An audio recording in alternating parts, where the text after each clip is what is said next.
Berapa yang dia coblos tahu? Sepengetahuan saya kurang lebih 15. 15. Tahu dari mana jumlah itu? Saya menyaksikan sendiri. Wow. Menyaksikan. Ketika itu ada di mana Parodinya dia, ya, saudara? Saya di tempat kejadian, saya di TPS-nya. Di TPS-nya? Iya. Boleh mau masuk TPS?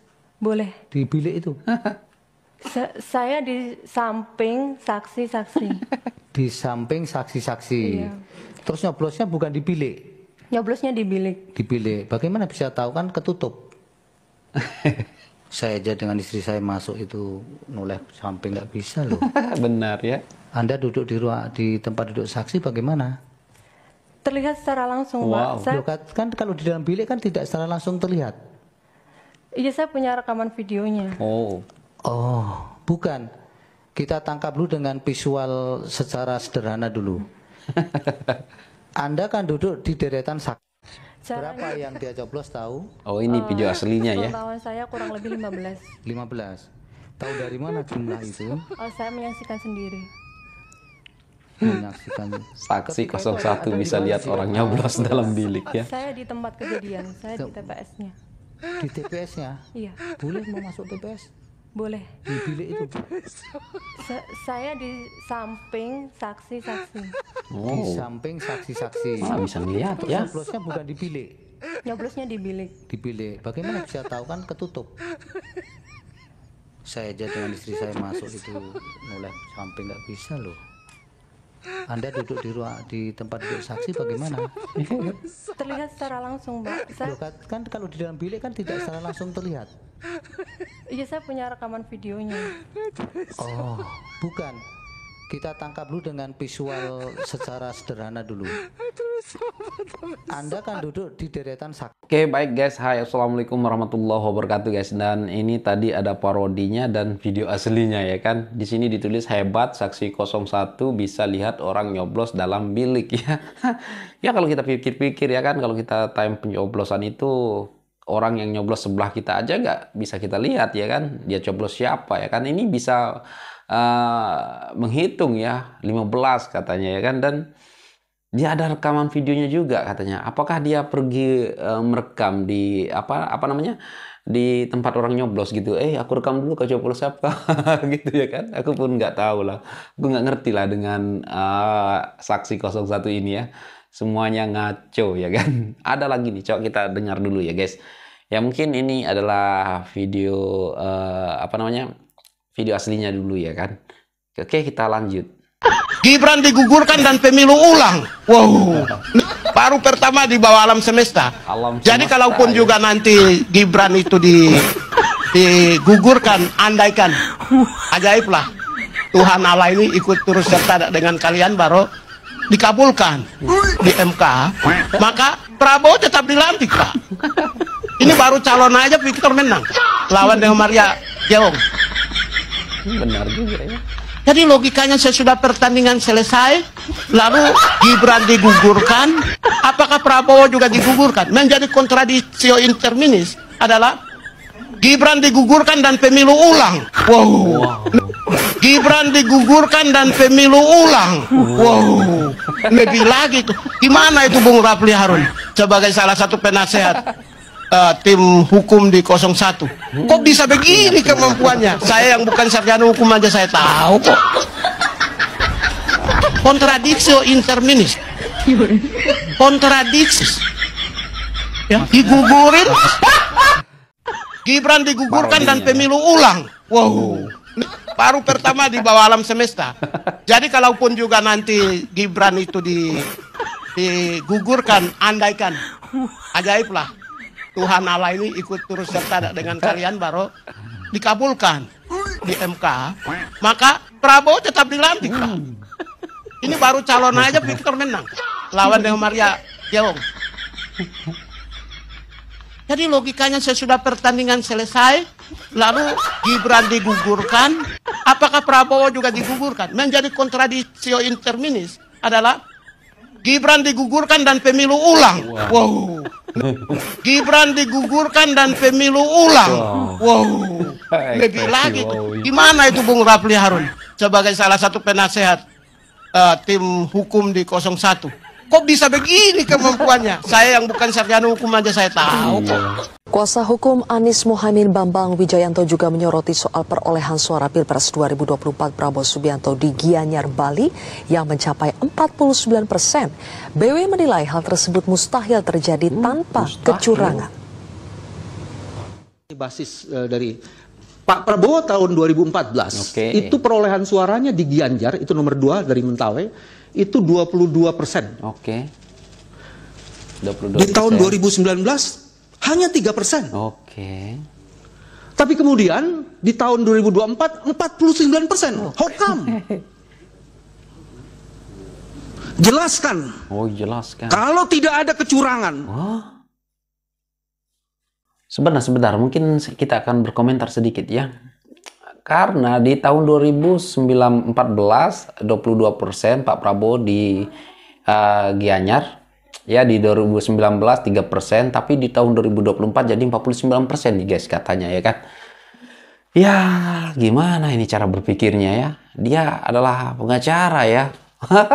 Tapi cara berpikirnya kok dangkal sekali ya kan.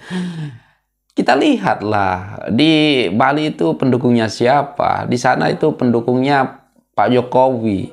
Jadi secara otomatis ya pendukung Pak Jokowi itu melihat anaknya yang nyalon jadi cawapres, maka secara otomatis pendukung penduduk Bali itu memilih Pak Prabowo Gibran. Aduh seperti itu aja kok nggak ngerti ya. Gimana jelaskan kalau nggak curang ya? Oh ini kita jelaskan. Nah, oke, kita dengarkan orang Gianyar yang terus langsung beri komentar tentang hal ini ya kan. Oke, kita simak ya. Kuasa hukum Anies Mohaimin Bambang Wijayanto juga menyoroti soal perolehan suara Pilpres. Orang Gianyar ya. Pak Bambang. Jadi ini sebuah pernyataan yang menarik ya. Saya tergugah lah untuk berkomentar tentang ini. Ya. Saya sebagai warga Gianyar ya, perkenalkan saya Bagus Yesa Pak. Tergelitik sih untuk memberikan komentar ya dengan pernyataan seperti ini. Jadi Pak Bambang jangan juga lupa bahwa suara Pak Prabowo 2019 itu 2%. Memang benar, tapi 90% itu dimiliki oleh Pak Jokowi suaranya. Ya. Jadi fenomena Pak Jokowi sekarang mensupport Pak Prabowo, bahkan anaknya menjadi wakil presiden ya, mendampingi Pak Prabowo. Ya tentu saja pendukung Pak Jokowi itu akan memilih Pak Prabowo. Benar, secara otomatis ya. Apalagi di Gianyar ya, jangan merendahkan seakan-akan warga Gianyar itu gampang untuk dimanipulasi ya. Saya sebagai warga Gianyar berterima kasih juga untuk mereka masyarakat yang memilih dengan hati nuraninya mereka di Pilpres kali ini. Artinya ya, ada yang dibayar juga bukan yang gampang untuk diberikan iming-iming. Iya benar. Sesuatu lah ya dalam proses politik ini. Sama Jadi lah. Pak Bambang Di Lombok juga. hanya membaca angka ya, lihat juga di lapangan justru yang potensi adanya kecurangan itu adalah di partai penguasa di Gianyar, yaitu PDIP. Karena apa? Salah satu contoh lah ya, ada beberapa caleg, ada caleg lah oknum dari partai PDIP yang mengklaim mereka bisa membawa bansos, memfasilitasi bansos. Padahal mereka masih caleg, udah bisa memfasilitasi. Dan bahkan para anggota DPR ya di tim koalisinya Pak Prabowo Gibran, oposisi di Kabupaten Gianyar, justru dipersulit bansosnya. Tapi justru caleg dari partai PDIP itu baru caleg udah bisa mengklaim mereka memfasilitasi bansos. Dengar ya. Dan bahkan satu caleg itu ya baru caleg baru masuk ke politik itu suaranya 100.000 lebih, mengalahi incumbent lainnya.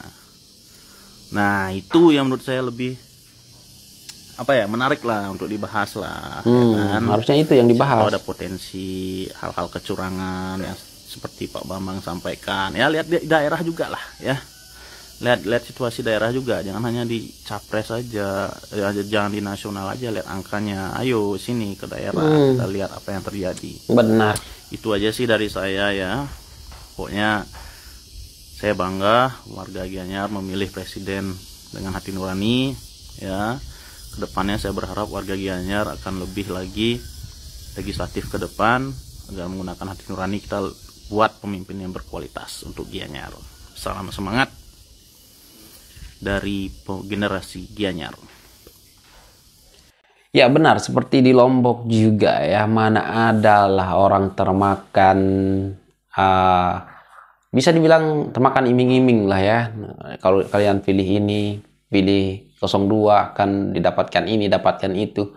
Nggak ada, kita memilih secara hati nurani ya kan. Tidak ada yang dipaksa, tidak ada yang diiming-imingi lah kan. Walaupun lah kan, kalau kita lihat ya kan, kalau di caleg-caleg memang iyalah, kita akui lah, mana ada ya, mungkin di seluruh Indonesia caleg-caleg ini pakai serangan pajar ya, kita tahu lah ya kan, kita nggak usah berdusta ataupun sembunyi dari segi ini ya kan. Nah, tetapi kalau soal presiden ya, kita memang tidak ada yang dikasih, ataupun ada pernah viral juga yang mengatakan kepala daerah disuruh, ya bisa dibilang ditakut-takuti, digertak untuk bisa dibilang menyuruh ya, menyuruh orang-orang memilih 02. Itu bohong, nggak masuk akal juga. Karena di sini kepala daerah juga nyogok ya, kalau mau jadi kepala daerah pakai serangan pajar, mana mau masyarakat diarahkan untuk memilih 02 ataupun salah satu paslon ya kan.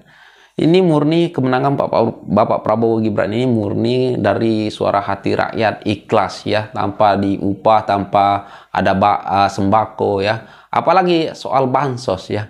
Di tempat saya ada tuh pendukung Anies yang dapat bansos tidak memilih Pak Prabowo. Ya begitu juga ya, siapa-siapa memilih Ganjar juga dapat bansos tidak memilih Pak Prabowo.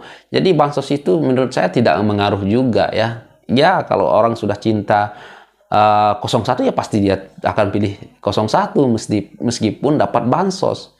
Nah itu menurut saya bansos tidak berpengaruh juga ya, karena bansos ini udah dari dulu ya kan. Dan oke guys, mungkin itu sajalah untuk video kali ini.